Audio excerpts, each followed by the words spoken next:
boys? Well, wait for it. Hello, boys. Hello, girls. You're now listening, if you're on iTunes, Stitcher, Podbean, and SoundCloud. Oh, there it is. And watching live. If you're on YouTube or you're on the DVR, Peter Talks Extreme Rules. This right here is a live review, post-show review of Extreme Rules 2016. Not too long ago, the show went off the air, and normally I get right back on, I get right to the live feed, but I did a live reaction, and I was actually, trimming it down and uploading my live reaction to the AJ Styles Roman Reigns match. It's trimmed down to like 8 minutes, and the finish and the unsuspected return of an ex WWE champion. So I don't plan to be on this motherfucker too long. I just wanted to say my piece and get the fuck gone. Maybe after a while, some people will start showing up to check this out live. But if not, again, there's always the DVR. First, I would like to let you guys know that this is a labor of love. This podcast and these vlogs and all this stuff is a labor of love. I have no sponsors. I have nobody paying me to do any of this shit. All I have are my T-shirts.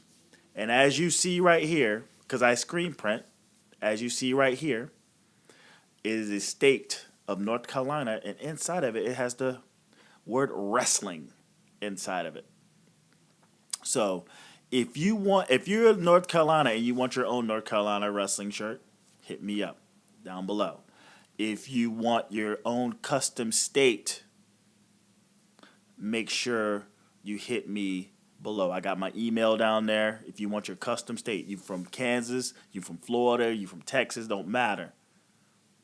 Just hit me up and we'll talk the business. Looks like we got somebody in the room. Seth Rollins. Yep. Seth is back. Juggernaut in the house. Yep. Seth is back. Unsuspected. I mean, you heard people chanting, "We want Seth."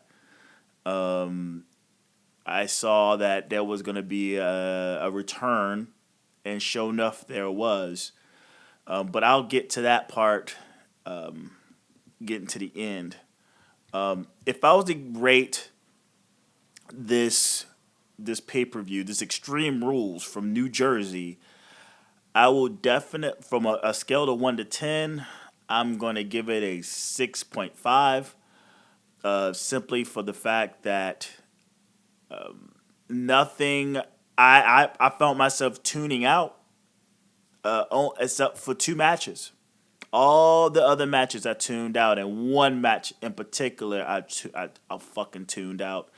I tuned out a little bit to the women's submission match, but the rest I completely tuned out. The Texas Tornado tag team match was fairly interesting, but the rest of the card, it just didn't do it, and it was like what 1, 2, 3, 4, 5, 6, 7 out of the seven matches.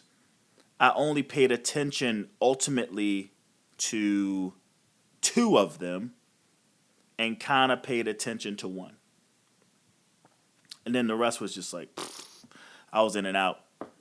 So yeah, I give it a 6.5. It should be better, but nevertheless. I just did my live reaction. Yeah, I saw Juggernaut. You just sent it via Snapchat. So I was gonna check that out a little bit later. So, man. All right. So let's just get into this motherfucker. Again, I don't plan to be on here too long. If you guys got questions you want to ask me, go ahead and ask. But I'm gonna run down this card. So, I think I went like 3 for 4, 3 or 4 out of the 7 matches. Wait. Plus the pre-show. I didn't watch the pre-show, but apparently there was 2 matches. There was the Big Cass versus the Dudley Boyz, where they fell into a situation where the Dudley Boyz had to do the job to one guy, to Big Cass. I'm happy for Cass. The Dudley Boyz, whew, it seems like see, they got Bully Ray, man. They got Bubba Ray. They can do some cool shit with Bubba Ray, man. But if the two of them can't beat one guy, then yeah, they're kind of on the outs.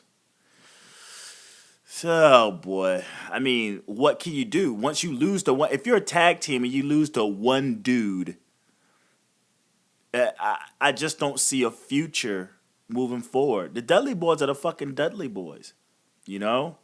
But they basically they became the Jobbly Boys, I guess, especially going down to Big Cass. They're better than that. I would say. I mean, it's not like, oh man, the Dudley Boyz. I'm just in general. I think they're they're more than that. You know, like they're more valuable to the WWE than that, but it seems they are a valuable enhancement tag team. I mean, that's kind of a shame. But Big Cass took both of them out. Then you have Baron Corbin versus Dolph Ziggler. I predicted that Dolph Ziggler was going to lose because of Even Stevens booking, but Baron Corbin won with the low blow. I guess if they're going to try to book him to be like a conniving guy, okay. He's a bigger guy. He's a stronger guy. The heels cheat because they want to cheat. Now, I'm going to have to go back and check out the match itself if it was highly competitive. But if he had no other choice but to go with the low blow because it was too competitive, I guess they booked themselves in a corner with this guy. Because I don't see him wanting to cheat. I see him being a guy who's like a badass and want to take people out. As a macho dude, as a fucking alpha male. A low blow doesn't really compliment him, the gimmick. But if they're gonna run with this as your classic heel who cheats because he wants to cheat to win, I got no problem with that. I got no problem with that at all. But it's Even Stevens right now. Dolph Ziggler has a win. Baron Corbin has a win. We go into Money in the Bank, and we will get a victor moving forward. What we got here? The Dudley, this is Ronnie. What up, Ronnie? The Dudley Boyz are a better fit in TNA. Actually, the Dudley Boyz are just a better fit anywhere they go. Bubba Ray, Bully Ray, however you want to call him, is an amazing heel. He's good work in the ring. He knows how to talk, and he knows how to vilify himself. He knows how to make it so you want to see him get his ass kicked. He's not a cool heel. He's not someone you cheer on as a bad guy. He's a guy who's a kind of a jerk. He's kind of an asshole. And the Dudley Boyz themselves, I mean, it's what it is. Devon is great, but Bubba is the star out of the group. And again, him alone, the tag team themselves, they make a really they're more valuable than that. I just say they're more valuable than losing to one guy. So I got the first prediction right of Baron Corbin getting his win back. We go into the regular show, and it's the club versus the Usos. The club being Doc Gallows, Luke Gallows, and Carl Anderson. And the club get their win over the Usos. Your classic even Stevens bookings. The Usos got a clean win over the club in Greensboro. I was at the show in Greensboro, and they got a clean victory over those guys. You go into Extreme Rules, and I predicted that the club would get their win back, and that's what happened. Okay, at the very end, I mean, it was a tornado match, Texas Tornado tag team match where there's no tags. It's just a bunch of craziness. Both tag teams are in the ring just killing each other, and it lived up to the expectation. I was tuned into this. It was an amazing match, just a good opening match. It set the night off. Jimmy Uso missed the big splash, landing on the bell that was brought in by Luke Gallows, and they finished him off with the Magic Killer, which resulted in a victory for the club. And again, this match was really fun. This whole the family versus the club shit, I love it. I absolutely love it. It's exciting. There's never a dull moment. But it was interesting to see the Usos getting booed out the building. You know, like their alliance with Roman Reigns has made people turn on them. Most cases, you either cheer the Usos, you don't give a shit about the Usos, and that's about it. But their alliance with Roman Reigns, the crowd has turned on him, and New Jersey turned on him, and I wonder if this is going to be a continuing thing moving forward with the Usos being booed, very much like their leader Roman Reigns. The next match was Rusev versus Kalisto. I had Kalisto winning. I thought I had Rusev winning, but they're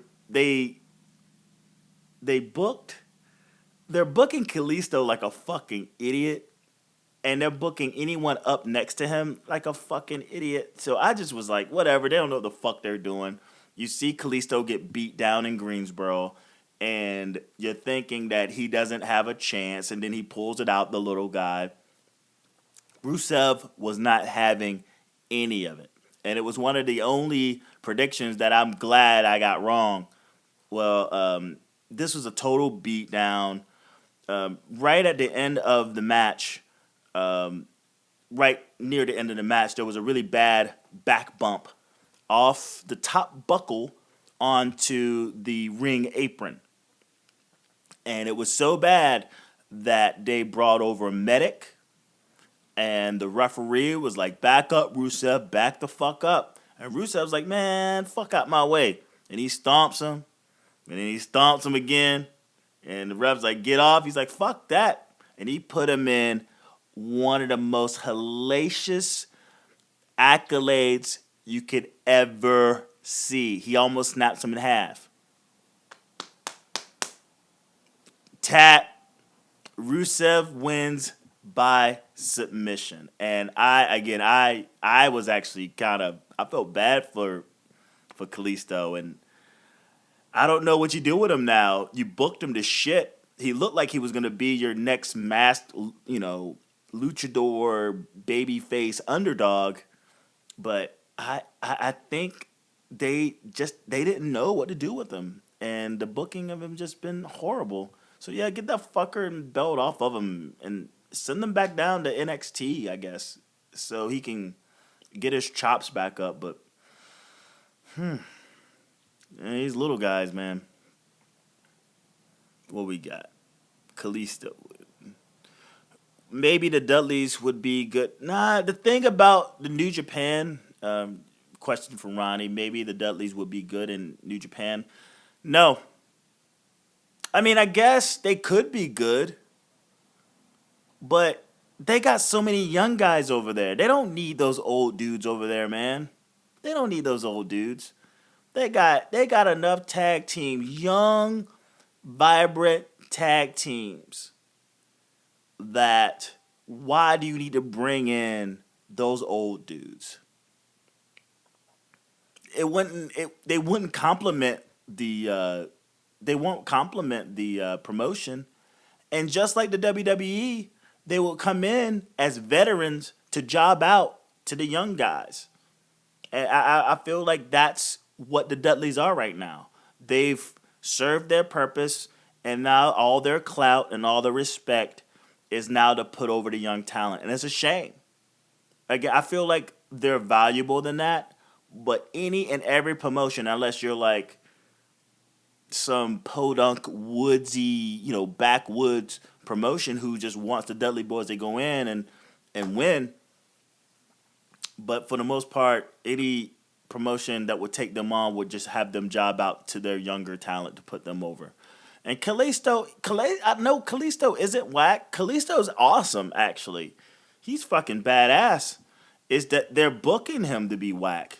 I mean, there's many a time that I was like marking out and cheering for Kalisto hot tag, Kalisto move, Kalisto this, Kalisto that, That Salida del Sol from TLC, it still rings in my fucking head. It's like one of the most fantastic things I've ever seen in my fucking life. That Salida del Sol off the top of the fucking ladder. It was fantastic. But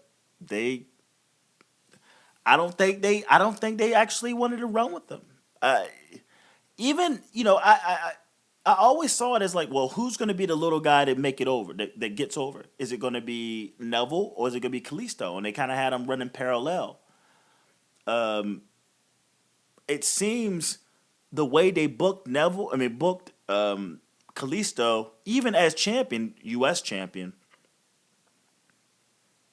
I think they decided, it was like, well, we're just going to wait till Neville come back and push him to the moon. And they booked him into this wimp. It's hard to explain, man. It's hard to explain this whole Kalisto thing. It's a fucking conundrum. And it's one of those things where, you look at, you heard the news today that Cody Rhodes wants his release. Ryback, he basically wants his release. Wade Barrett wanted his release. After what they just did to this poor dude, he should be asking for his release too. He's like, fuck this. I'll go back down to I'll go to Mexico, man. CMLL or fucking the other one. I can't even think of the name of it, but I'll just go back down there, man. Yeah. I ain't got time for this dumb shit. And if he was smart, he would put his foot down and be like, you know what? I'll just wait till my fucking contract runs out and I'm the fuck out of here. No, but you can't, Ronnie, I understand. I don't go around comparing workers.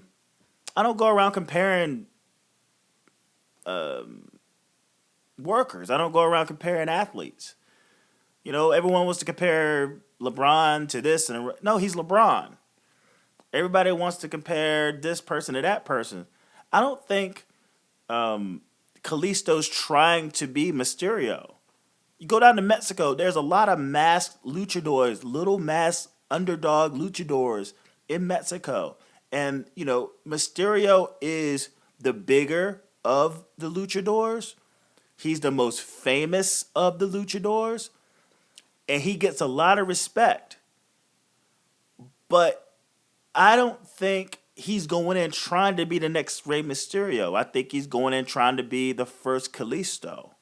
And I personally can't compare or say, make statements like that about him. And even on top of that, it's not like the career of Rey Mysterio in the WWE was that great either. 5-second title reigns and shit like that, because it's something that Vince just can't stand that shit. He doesn't like little guys. He just doesn't. He does not like little guys.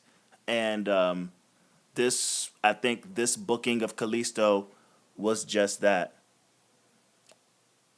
The WWE didn't want him to be Rey Mysterio. They wanted a masked luchador. They wanted Sin Cara. They wanted a masked luchador. They wanted Kalisto. They wanted a masked luchador to be able to get to the Latino market. It's that simple. Not everybody who wears a mask has to be in the vein of Rey Mysterio. Again, the WWE didn't necessarily like Rey Mysterio. Go through his career with the WWE. And yeah, he was this guy and he was a great underdog, but he wasn't booked. He wasn't booked great. And it boils down to the idea that Vince McMahon does not like little guys. He just doesn't. He just doesn't. They wanted that Latino money. That's all they wanted. And that's how it went down. But Rusev is your new U.S. champion. New Day with Xavier Woods defeats the Vaudevillains. I had the Vaudevillains going over in this match, thinking that, okay, they're going to do a even Stevens bookings with these guys, get the heat on the Vaudevillains, have some more fun with this, some more promos, some this, that, and the others, have the babyface tag teams chasing the belts. But I guess they got cold feet. I think they didn't see as much out of the Vaudevillains as, say, me. This entire tag team division is a joke. So you may as if you're gonna it's gonna be a joke, you may as well run with it. Man, look at look at look at the tag team roster. The New Day, shucking and jiving. The Vaudevillains, they think they're from the 1940s, 20s, The Shining Stars, right? Ugh. Golden Truth. Fat was it Breezango? Like serious. The only tag team that are at least somewhat serious is the Club and the Usos. So if you're going to keep the New Day busy and actually, do something interesting with your new upstarts being the Vaudevillains, why not extend this feud? Why not just give the Vaudevillains the belt and then have the New Day win it back? I mean, fuck it, they bounced that belt around, and the New Day has had that belt for fucking since 1960. These motherfuckers have had the tag team belts since the bygone era. It's amazing how long they've had these fucking belts. So yeah, you should have fun with this. It's not like a fucking extended title reign of the New Day is going to be something that we're going to be fucking screaming from the mountaintops down the road. Who cares? Who fucking cares? People care more about a box of fake cereal than they do those fucking tag team belts. So, I don't know. I'm no fucking booker. I just watch wrestling, and I'm thinking it would have been much more of a fun rivalry as the New Day chased back down their belt and be the three-time champions. Oh well. An amazing match after the New Day retained their belts was the Fatal 4-Way for the Intercontinental Championship. You had Cesaro, you had Sami Zayn, you had Kevin Owens, and you had the Intercontinental Champ being The Miz going in as the Intercontinental Champ, going in to give one of the greatest performances in Fatal 4-Way history. You saw the match. You saw the fucking match. There's nothing I can say about it that you don't already know. It was badass. It was a lot of energy. It was high fucking. It was out of this world action, and you couldn't ask for a better 4-way. You couldn't ask for a better performance, and I guess what's happening with the Intercontinental Championship belt is that it is a high work rate belt now. I mean, it's moved from the U.S. Championship belt from John Cena and the U.S. Open Challenge. Now it's transitioned over to the Intercontinental belt. I can't say anything more about it because I want to move forward and get out of here. But we get we get to the end, right? And The Miz is it was a big swing by Cesaro, and then he transitioned from the big swing into the sharpshooter. The Miz is fighting to get to the rope, and he gets to the rope, but it's a fatal 4-way. You don't break the hold when someone grabs the rope. So Maurice grabs The Miz, and so Cesaro, unknowing that Maurice has grabbed Miz to yank him out, has yanked both The Miz and Maurice into the ring. The Miz taps. But the referee is distracted by getting Maurice outside of the ring. And that was crazy. And when, everybody is on the ground, I guess whatever craziness has gone down, the fucking crowd, the New Jersey crowd, just stand up. They stand up and just give all the guys in the ring a standing ovation. They give them a standing ovation. It was something beautiful and well deserved. But at the very end, The Miz steals the victory from a haluva kick placed onto Cesaro, I think. After all the madness, there's a haluva kick put on Cesaro, but then that was broken up by Kevin Owens, and then Sami Zayn snaps on Kevin Owens, taking his eye off the ball while The Miz runs into the ring and steals the victory. I had Kevin Owens winning this. The Miz, I should have been smart and said The Miz retains. I mean, it makes sense that The Miz will retain. You got Money in the Bank coming up. I said that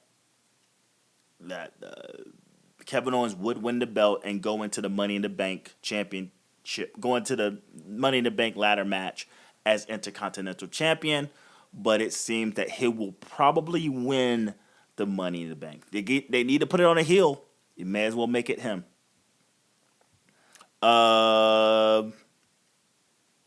Jericho versus Ambrose in an Asylum match that fucking sucked. I don't care. Jericho wins. The only thing that stands out is at the very fucking end, Jericho uses the spiked bat.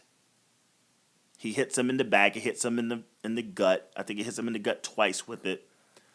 But during the match, inside the bucket, there was thumbtacks that was laid out, and you're like, no way they're not going to get those fucking thumbtacks out. They're not going to lay them down and have someone go on them for the blood, because this Asylum match is very much a blood-free zone, and it's just dumb gimmicks. Sports entertainment cage match. But Jericho gets thrown through the tacks. He catches the tacks, and Ambrose wins. I mean, I had Ambrose winning anyway, but this match went on for like 5 hours, and it was so fucking boring. I swear to you, that was a waste of everyone's time. And poor Jericho, because this guy is putting in some of his best ever work, his best ever heel work, and he has to deal with being in this goddamn asylum cage. This shit sucked. I have nothing else to say about this. Just go through my tweets. Go to Ellen Japanese, LINJAPANESC. Check that shit out. You will see my tweets on how much I disapproved that fucking match. That match can eat a dick. Penis souffle. Fuck that match. How dare they put that shit on there? And you know what?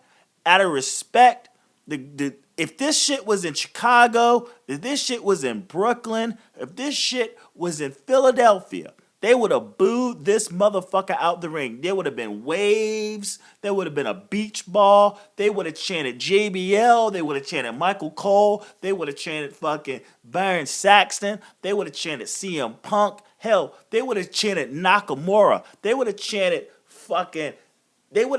everything. But the New Jersey crowd was respectful. And they were like, whatever, dude. We're just going to wait till this is over and then just get to the main event. God damn, dude. That was such a waste of time. But yeah, check out my fucking tweets on how bad that fucking shit was. And then we get to, wait a minute. Before I had moved forward, got a couple of questions. This is from Ronnie S. The IC match was good. Yes, it was. They should have an IC Open Challenge thing. No, they shouldn't. That's come and gone. That idea, the John Cena Open Challenge, no. It sounds exciting, but you gotta be more creative. I would say move forward with ideas rather than looking back at ideas. And if you want to get that belt over as a work rate belt, then just book properly to where you get to the big events, the pay-per-views, the special events, and you have a proper booking of two wrestlers that go in and just give you one hell of a show. It doesn't have to be every week. It doesn't have to be on every fucking WWE Raw. It doesn't have to be on every SmackDown. Just book it right. Have a feud between two high work rate workers, and have them feud out until they meet into the big. That's exciting. Again, an open challenge. Been there, done that. Keep it moving. Do you think Cena will feud with Rusev again? No. My bold prediction is that Cena will feud with Finn Balor. John Cena doesn't need to be holding on that U.S. belt. If anything, he wants to be in the title picture again. He will want to be in the title picture again. And you got a big money match in Cena versus Roman Reigns. But as of now, when he comes back in 2 weeks, he will feud with Finn Balor. That's my bold prediction. Okay? I mean, if that doesn't happen, oh well. But I feel like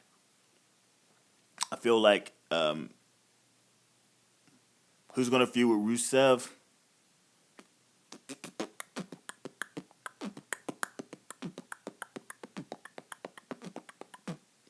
Who will feud with Rusev?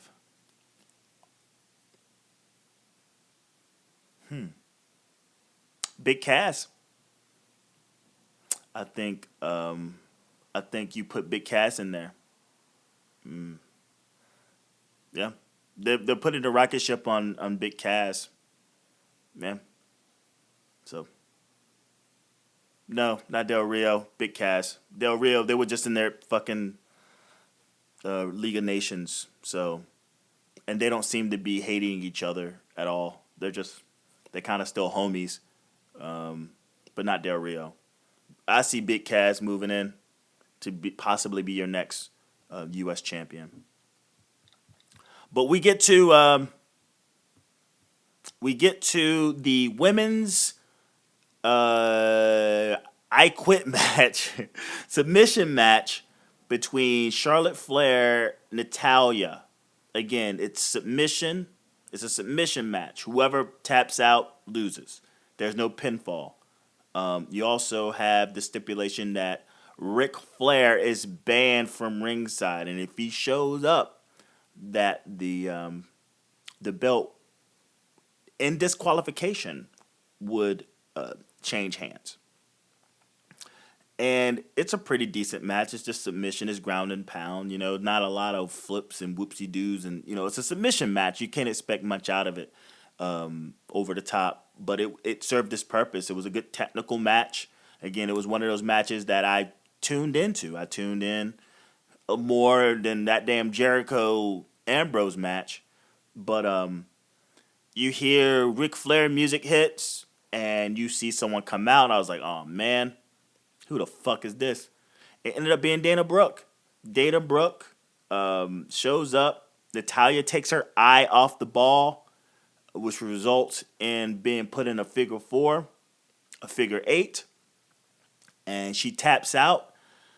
Dana Brooke has aligned herself with Charlotte Flair and Ric Flair, and we got ourselves a new sort of faction. The blonde bombshells, type shit. But yeah, she's aligned herself with Ric Flair and Charlotte, and it just goes to show that Emma's injury is worse than we can imagine. That's the first thing that popped in my mind. Emma's going to be out for quite some time if they're already aligning her with the Flairs. And it's going to be fun moving forward. I can't wait to see what they do with her. I think Dana Brooke is a star on her own. But if they have to align her with someone, if they're going to move Flair out at some point, then yeah, I think Dana Brooke is a great mouthpiece for her moving forward. And then you can direct all the synergy back into the women's division with women. Now, granted, it's Flair, but he's not a woman. Dana Brooke is a woman. She complements the women's division, and those two complement the women's division as women in the division of other women. You see what I'm saying? You see what I'm saying here? But we'll see moving forward. And plus Natalya, I mean, maybe Dana Brooke feuds with Natalya. It's a lot of blonde motherfuckers, man. All these blonde ass motherfuckers, man. What the hell's going on? Who's Nikki gonna feud with? I don't know, dude. Ronnie, I'll be honest, dude. I don't care. I like Nikki. I mean, I'm a big Nikki fan. But, like, been there, done that. I don't know. I don't know what she's gonna do, dude. Like, I have no clue what they're gonna do with Nikki when she returns, and I don't care. I wish, honestly, she would just stay away. Not because I don't think that she would complement the women's division, but I was listening to Cheap Heat the other day, and well, I don't know if they call it Cheap Heat now, but Peter Rosenberg on Grantland Sports or ESPN Radio, whatever, their wrestling. It used to be called Cheap Heat. I'm pretty sure it's not called Cheap Heat anymore. But he gave some valid points on Nikki Bella coming back. Some very super valid points. But I still think been there, done that. Let's focus on other talent for now.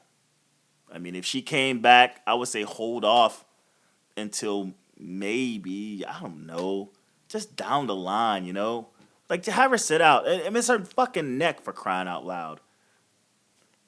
She should heal up until fucking the Royal Rumble or pay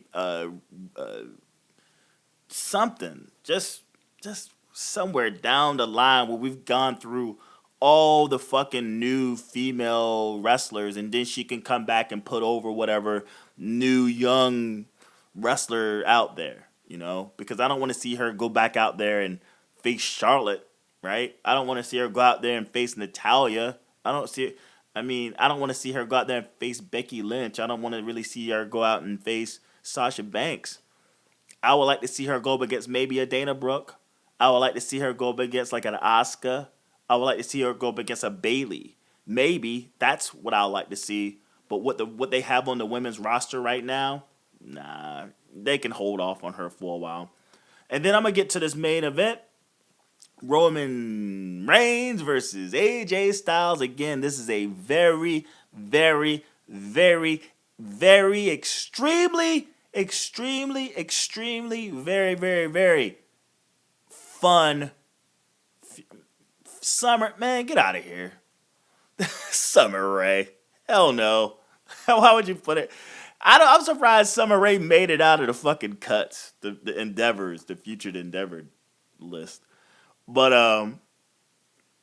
yeah, man, I've enjoyed this feud so much, and I was hoping they were gonna extend it by giving AJ Styles the belt, make it even Stevens bookings, have Roman Reigns basically win the belt back, and then finish off AJ, what have you. But they decided to keep the belt on Roman Reigns. The way it all shaped out, I mean, it was a great match, man. It was speed and agility versus raw strength. I mean, Reigns went out there, he did the damn thing. AJ Styles, they did the damn thing. I mean, nonstop action. Just a great match. It was no disqualification, Extreme Rules match. So at some point, we're waiting for either the Usos and the club to show up. And sure enough, the club show up first, and they fuck up Roman Reigns, give the victory to AJ Styles. Roman Reigns kicks out, and then the Usos return to Fable to give Roman Reigns the victory. AJ Styles kicks out. But then AJ Styles snaps yet again. And he just goes on a rampage with that fucking chair. He hits one motherfucker. He hits the Usos and Roman Reigns with that chair with reckless abandonment. And in my live reaction, I'm just, fuck you, eat a dick, fuck you. I'm just like, yo, AJ Styles fucking just cleans house with the chairs, man. But then he puts the chair down. He goes to set up for the phenomenal forearm. And he gets met with a spear on his way down. The bullshit. 1, 2, 3.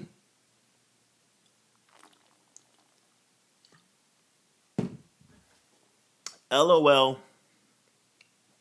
Roman Reigns wins. And as he's in there celebrating, lo and behold, the return of Seth Rollins. You hear the crowd just start screaming. And lo and behold, Seth Rollins shows up, kicks Roman Reigns in the gut, put him in the pedigree, leaves him lying. He walks over to his belt that he never lost. He picks it up and holds it high. And that's how Extreme Rules ends. So, one can only imagine moving forward what's going to happen with Rollins. Maybe he wants his belt back. Baby. Of course he wants his fucking belt back. But as a babyface or heel, again, having to hear JBL sort of lessen the blow on the idea of Roman Reigns getting booed. And you've heard me, man. I'm on fucking record to talk about the new babyface as the polarizing figure. I've said it a million times. The more polarizing you are, the better off you are as the top guy in WWE. And JBL said it all. It don't matter. That old ovation, he did it fucking Monday. He did it tonight. And then they're like, fuck it. Fucking force feed us this idea that regardless the response, that it's going to be a passionate response. He's polarizing. And that's, I mean, when I was doing Peter and Jake, that's one of my biggest arguments is that, like, what makes Roman the top guy, what makes him so great right now is the fact that he's so polarizing. Now he's about to enter like a feud with Seth Rollins. Seth Rollins is already the babyface because he just returned. So this is going to be one of those moments where, like, okay, WWE, where are you going to go? Where are you going to go? This is, if there was ever a chance or ever a time to make up your mind what you want to do with Roman Reigns, it's right now. Because you could easily turn Seth Rollins heel. Who cares? He's been heel before. When he left the company, when he got hurt, he was heel. So he could be heel. The fact that he's come back makes him an automatic babyface. But he could be dastardly. He could do some dumb shit. You know, he could do some really dumb shit to make him heel again. But the people would cheer regardless. So here's the 11th hour with Roman Reigns to, if there was ever a time, here's the 11th hour with Roman Reigns. Are you going to keep him face and have him be booed out the building and have JBL basically make excuses? Or are you going to turn him heel? One can only wait and see. But this is going to be exciting to see what they fucking do. I'm just sitting back. I'm just going to be like, what are you going to do? What are you doing? What are you doing? Hey, what are you doing? Hey, how you doing? What are you going to do? What are you going to do? I'm just going to sit back and then react to it as soon as that happens. But, you know, I will say that Roman Reigns is going to stay face. Well, they're going to keep him as a baby face, and they're going to push him to the moon as a face while getting booed out the building. And they're going to just accept Seth Rollins as a badass. He's not going to be a heel. He's just going to be a badass, you know? So we're just going to have, like, a neutral setting yet again. But if there was ever a time to choose sides, choose what side when you're going to do it, Roman Reigns. The time is now. Welcome back, Seth Rollins. Welcome back. And that concludes... Wait a minute.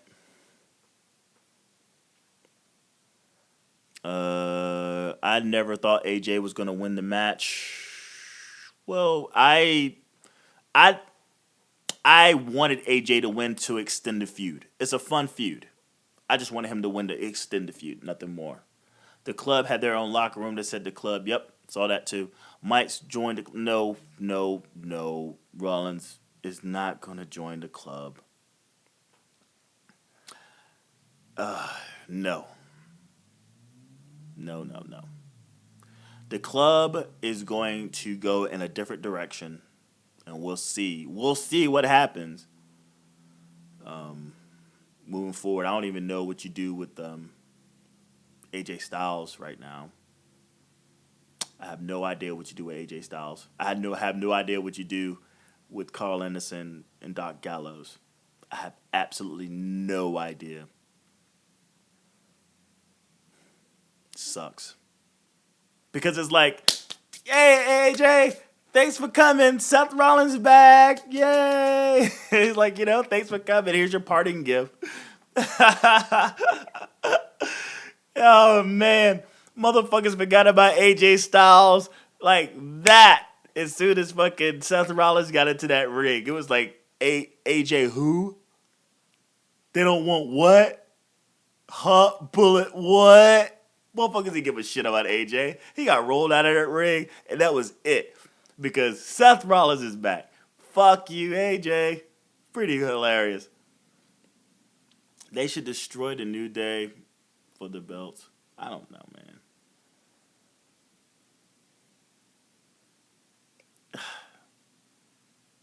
A fucking... No, I mean, I don't want... I mean, whatever. They're a dumb gimmick now. I want to take the club serious. I want to take AJ Styles serious. This fucking feud was some serious shit, man. It was serious as fuck. It was so serious.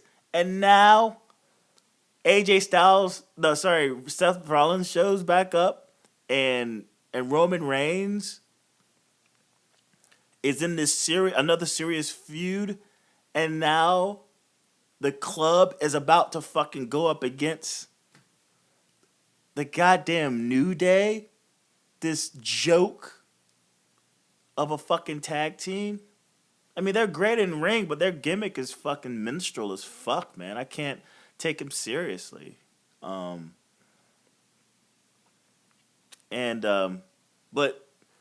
at least the club, those fucking white cloak, they look like the Klan, so oh well. You got the Southern boys versus the Negroes, so maybe it'll be something interesting. But thank you so much, Riney S., for your questions and your comments. And thank you for checking out Peter Talks Extreme Rules, WWE Extreme Rules 2016 post-show review. Hit the subscription button below if you are watching on YouTube, if you're listening, because I'm going to upload this to my RSS feed. If you're listening on iTunes, you're listening on SoundCloud, you're listening on Podbean, you're listening on Stitcher, add me to your favorites list. My Twitter is LINJAPANESE. Again, that's L in Japanese.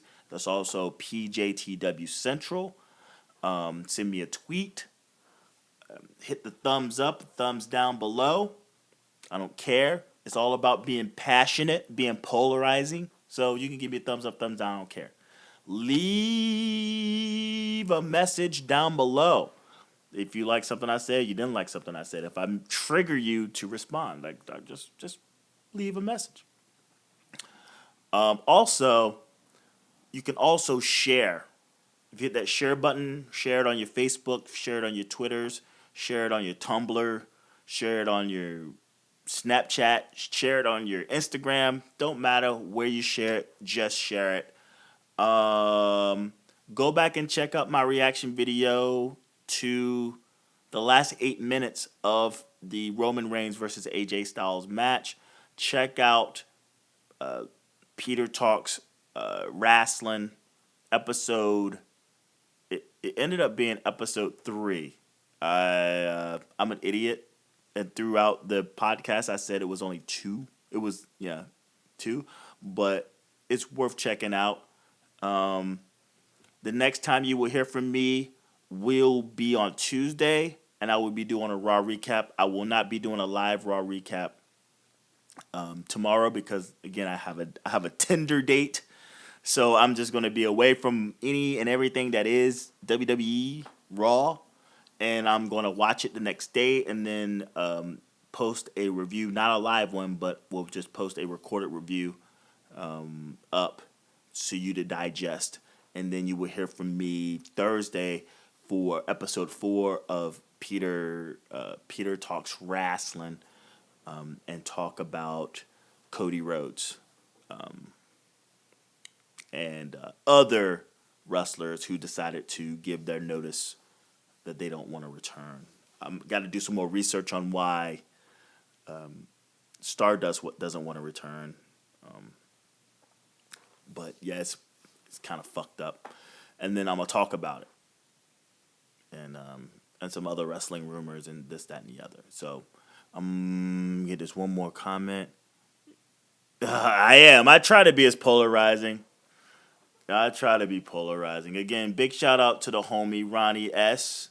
Ronnie Sampson. Ronnie Simpson. No, not Sampson. That's not the drifter. You're not the drifter.